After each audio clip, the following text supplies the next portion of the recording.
Hurricane Florence brought catastrophic flooding to the U.S. East Coast, with the Carolinas suffering most of its wrath. And although hundreds of miles away from the coast, inland cities in North Carolina were threatened by the devastation it left. Eliza Gonzalez Mangkhut with the report. Although Hurricane Florence didn't wreak havoc with one devastating blow like some were expecting, its impact here in North Carolina is no less a concern, as this slow-moving storm dumps large amounts of rain in the region, causing flooding and taking lives. According to the U.S. National Weather Service, Central Carolina counties, such as Guilford, where we are at now, are under a flash flood watch with the potential of catastrophic and life-threatening flooding. Joining Eagle News today is Andrew King, resident of Winston-Salem. Hello, Mr. King. Thank you for joining us. Thank you very much. Andrew, what has the local government done to prepare the county with this threatening flooding caused by Florence?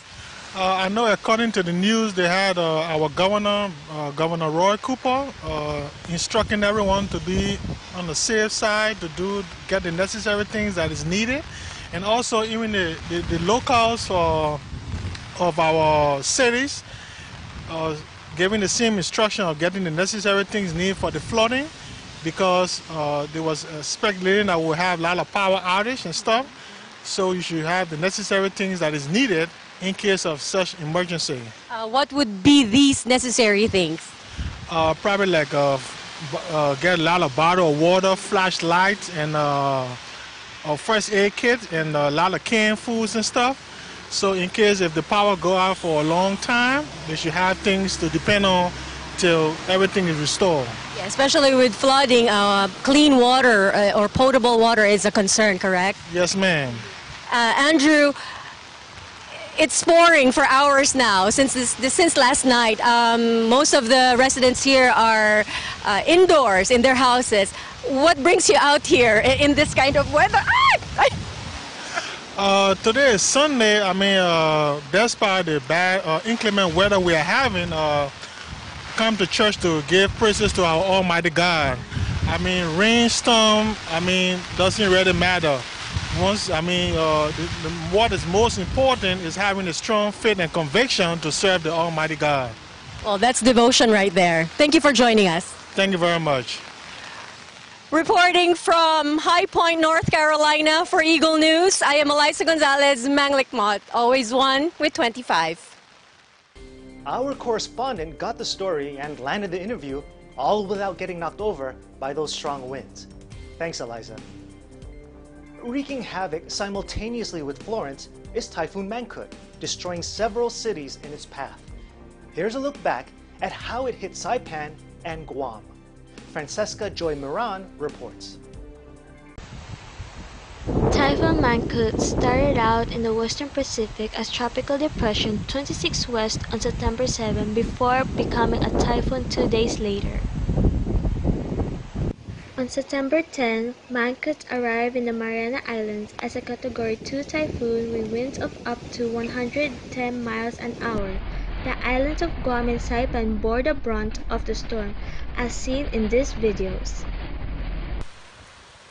According to the Philippines Department of Foreign Affairs, some 63,000 Filipinos in Guam and Northern Mariana Islands were affected by the storm. Earlier today, Guam's Governor Eddie Calvo delivered a message of assurance to citizens throughout the island territory that relief from the federal government and other agencies are on its way. And being governor, there is a weight of responsibility to ensure the safety of our people.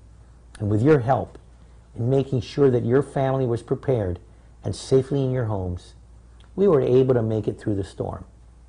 I have been in contact with the White House regarding assistance for our displaced families, and in hopefully getting some more help for Guam Memorial Hospital. My office will be sending additional information to them so that they can better understand our situation and hopefully pull down some of those roadblocks that hinder our progress. Reporting from Corp, Palau, I'm Francesca Joy Miran for Eagle News. I am 1 with 25. Just as calamitous storms are said to worsen because of climate change, a not-so-ordinary weather occurrence disrupts summer in Edmonton, Alberta, Canada. Thomas I. Likeness with the story. According to the calendar, it's still summer. Fall isn't until September 22nd, but here I am brushing snow off my truck. Since the beginning of September, people in northern Alberta have been enduring below-average temperatures and rain mixed with snow. Temperatures have been hovering near the freezing point, and because of cloud cover, we don't see much sunshine. It's just plain miserable. Normally, temperatures in this part of the province would be in the low to mid-teens. Harvesting of crops has been delayed, and grain farmers worry if there's much more snow, crops will be damaged, which translates into less money for lower quality grain. But there may be cause for optimism. A couple of the signs of winter that have not yet been noticed: there are no flocks of migratory birds in the sky flying south to warmer climates. And the fur on rabbits turns white when winter is about to set in so they can better hide from predators. As you can see, this little guy is still wearing his summer colors. According to the Weather Network, it will be the last week of September before things return to normal. Despite the cool temperatures and snow, it's still better than many parts of the world where they're experiencing weather calamities. Enjoying the last few days of summer in Edmonton, Canada, Thomas I. Likeness, Eagle News. I'm 1 with 25. Snow in summer? We told you we lived in interesting times. Thanks, Thomas. Up next, the Philippine Consulate General in New York and the Filipino Veterans Recognition and Education Project honor Filipino World War II veterans. Eagle News Washington, D.C. Weekend Edition will return in a moment.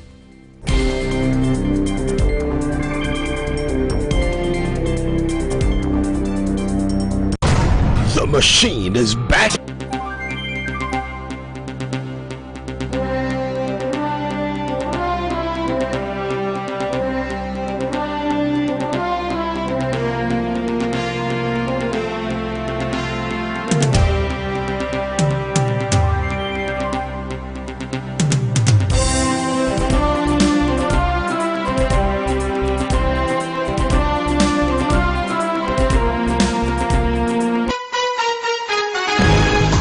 Subaybayan ang mas pinalakashang saganang mamamayan.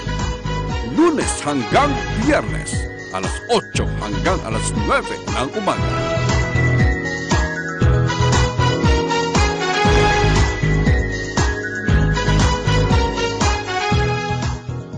Agila Balita, Lunes hanggang Biyernes, alas 7:30 hanggang alas 8 ng umaga.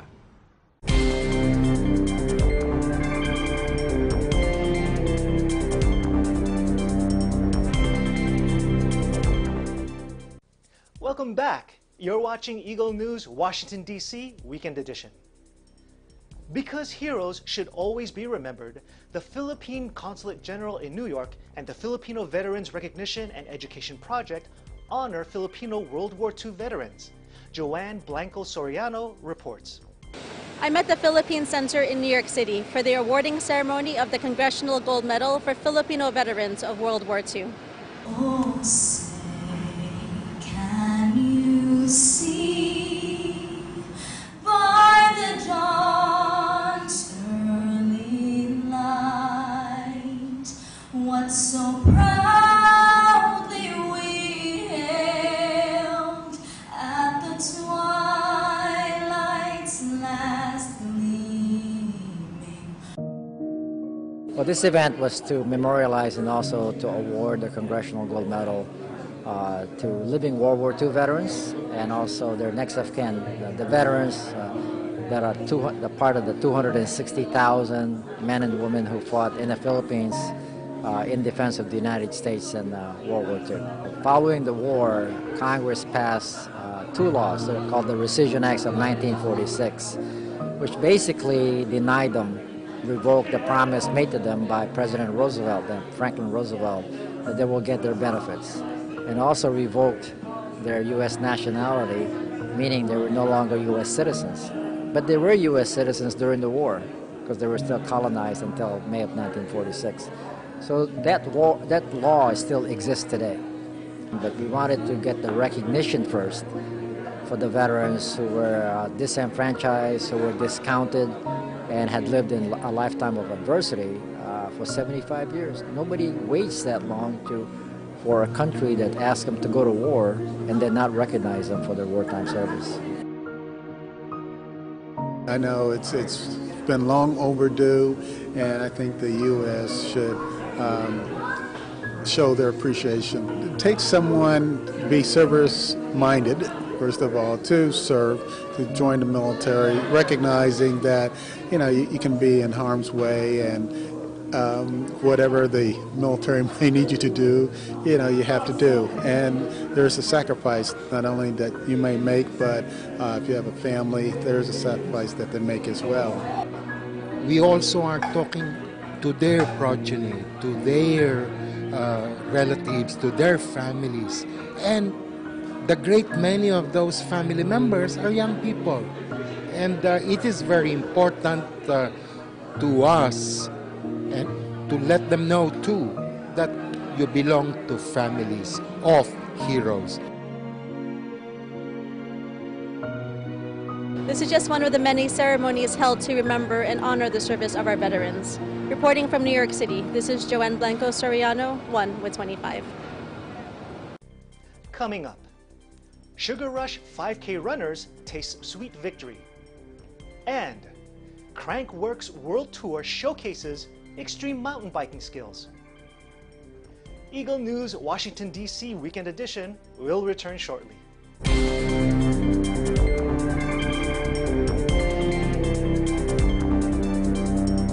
As Eagle Broadcasting Corporation marks its 50th year, it is conducting several activities under the theme EBC Cares, enabling a better community. Health and nutrition are key factors on child's learning and well-being. EBC's feeding program encourages the community to combat malnutrition among children and ensure them a healthy future. EBC's cleanup drive and citronella planting hopes to help the community in caring for environment and preventing diseases such as dengue. EBC's public service program, Paglilingkod sa Bayan, Serbisyo para sa Mamamayan, has opened its doors to government agencies so more people can avail of these services. EBC's blood donation program and medical mission continue to spearhead life-saving projects, and EBC's livelihood seminar teaches and guides those who want to have additional income and business. EBC Cares, serving the people in these interesting times.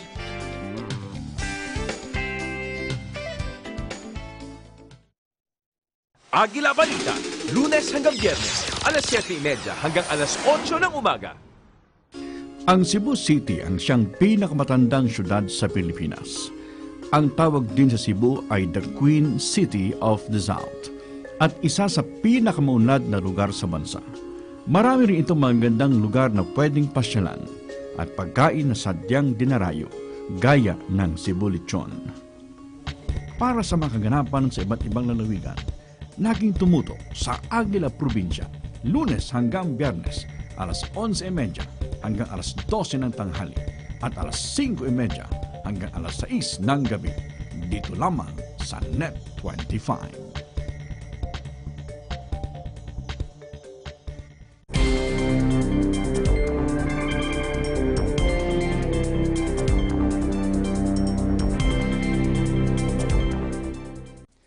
This is Eagle News, Washington, D.C. Weekend Edition. I'm Alan Basoyahe.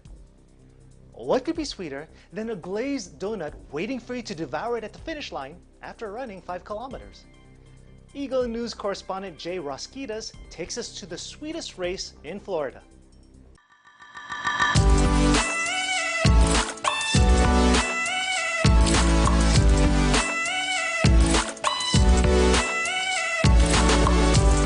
Runners gathered at Gadsden Park in Tampa to take part in a themed 5K run known as the Sugar Rush. We have events located all across the country, and at every event location we have our local charity partners, and basically we just aim to help them raise funds, raise awareness for their cause. So here in Tampa, our partner is Kids Campaign Organization. The event was sponsored by Superfly Running, a nationwide organization who aims to help local charities in their cause. The Sugar Rush is just it's geared towards like casual runners, you know, people that want to get out and have fun, and do something family oriented, do something outside, do something fitness oriented. And then the Sugar is just kind of an incentive to get everybody out here. The organization commonly launches themed runs in different locations around the nation. Here in Tampa, the theme was the Krispy Kreme Challenge. Every single mile marker, 1, 2, and 3, there's a donut waiting for every runner and one at the finish. That's 4 donuts total. Some runners came out as regulars,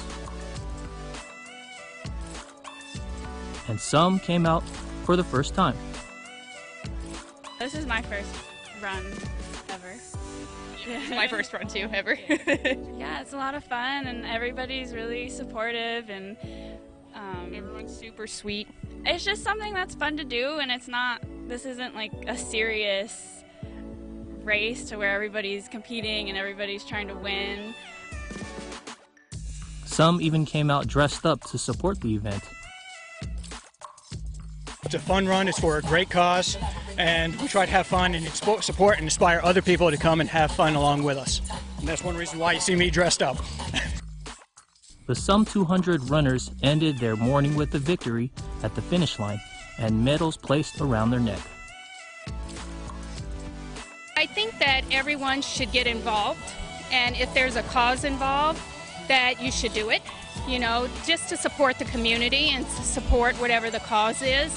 Even if you're, you know, there's some runs that you just do a donation, well, donate what's on your heart, you know, to try to support all the charities and all the agencies that's out there putting on these events. The goal is to create something mutually beneficial, right? So Superfly Running is a for-profit company. There's a sense of giving back, and, you know, we want to partner with people that are going to make a difference. So not only are we putting on our events, we want to make sure that they're for a cause and that they're going to end up helping people out. So, I mean, it's extremely important. And that's it for the Sugar Rush 5K. Crossing the finish line was definitely a sweet victory. I'm Jay Roskitas signing off from Tampa, Florida, and I'm always one with 25.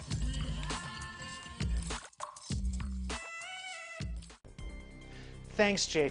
You know, I was going to sign up for that event until I found out that the K in 5K didn't stand for Krispy Kreme.